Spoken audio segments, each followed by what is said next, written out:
Картоптың құрамы қандай? Оның адам ағзасына тигізетін пайдасы бар ма? Оның құрамында қандай дәрумендер кездеседі? Картопты қалай өсіруге болады? Осы сұрақтардың жауабын және басқа да қызықты ақпаратты біздің видеодан біле аласыз. Картоп түйнектерінде көміртегі, глюкоза, фруктоза, сахароза, клетчатка, пектин заттары, одан басқа әртүрлі аса бағалы амин қышқылдары, өсімдік белоктарының ішіндегі ең құндысы белок туберин бар. Картоп бағалы витаминдік азық. Онда С витаминдер жинағы, В витамин, рибофлавин, пипдоксин, фолий қышқылы және басқа да А витамині секілді топтар бар. Картоп органикалық қышқылдардың, оның ішінде лимон, қымыздық, алма қышқылы және минералдық тұздардың қайнар көзі. Минералдық заттардан мұнда калий тұзы басым, фосфор, магний, кальций, темір тұздары да баршылық. Картопта калийдің едәуір мөлшерінде болуы несеп жүргізуге әсер етеді. Сондықтан жүрек тамыр және бүйрек ауруларынан зардап шегіп, сарысып, ісінген адамдарға диета белгіленгенде дәрі-дәрмекпен қатар мұны да қолданады. Жаңа дайындалған картоп шырыны қыжылдағанға, қышқылғы басым гастритке, асқазан мен ұлтабар жара ауруларын емдегенде жақсы әсер етеді. Шырынды ас ішерде 20-30 минут бұрын жарты стаканнан тәулігіне 3-4 рет ішеді. Картоп алға тұқымдас түйнекті өсімдік. Картоптың бірқатар сорт дән береді. Дән арқылы өскенде картоп көптеген бүйір тармақтары бар басты тамыр түзейді. Ал түйнектеліп өскенде қосалқы шашақты тамыр жүйесі ғана қалыптасады. Көп сорттары нашар гүлдейді. Қала берді гүлдегенде көбіне тозаң түземейді және жеміс бітпейді. Мәуесі көп дәнді 2-3 ұялы жидек. Топырақтың ішкі қабатындағы сабақтың төменгі жағындағы жапырақ қойнынан жіңішке бүйір сабақ бұтақшалар, жылан бұтақтар өнеді. Әрбір сабақ 4-8 жылдан бұтақтар түзейді. Жылан бұтақтардың мықтап жуандаған жоғары бөлігі түйнек деп аталады. Түйнектердің формалары сопақша, дөңгелектеу, ұзынша болып келеді. Сыртында қабығы бар, ал түсі ақ, қызғылт, алқызыл, сары, көк болады. Картоп -16, +-7 градусқа дейін жақсы өседі. Түйнектері қалыптасады. Температураның төмен болуы да картопқа қолайлы емес. Картоптың суыққа төзімділігін калий тыңайтқышын енгізіп қана көтеруге болады.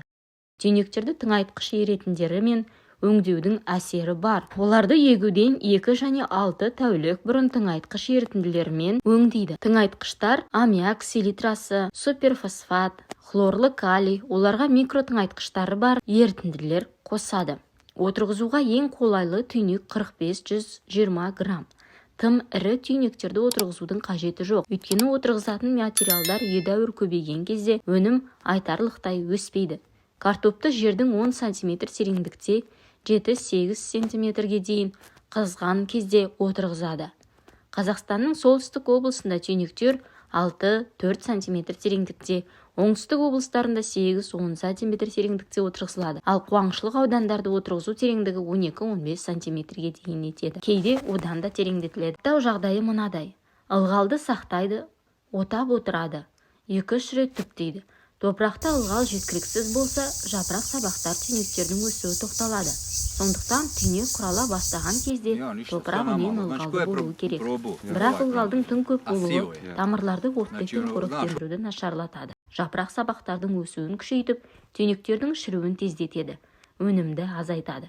Түйнектердің пісіп жетілуін тездету үшін түптеудің алдында фосфор және калий тыңайтқыштарын енгізген немесе ағаш күлін төккен жөн. Картопты құмдық жерде өсірген жөн. Картоп тыңайтқыштарды өте қажет етеді. Шірінді, сондай-ақ азот, фосфор және калий тыңайтқыштарын енгізгенде оның өнімі шұғыл артады. Жинау мерзімін жапырақ сабақтарының кебуіне қарай белгілейді.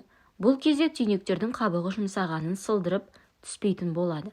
Біздің елде картоптың 110 сортын өсіреді. Орташа ерте пісетіндер 60 тәулік, орташа пісетін 90-120 тәулік. Қазақстанның оңтүстік облыстарындағы аудандастырылған сорттар ерте пісетіндер. Приекульский, Грани, Ульяновский, орташа мерзімде пісетіндер, Гатчинский, Искра. Орташа кеш пісетіндер, Столовый 19, Лорх, солтүстік облыстарындағы аудандастырылған сорттар. Ерте пісетіндер, приякульский ранний, мурманский, белорусский және тағы басқалары. Қазақстанның оңтүстік облыстарындағы аудандастырылған сорттар ерте пісетіндер.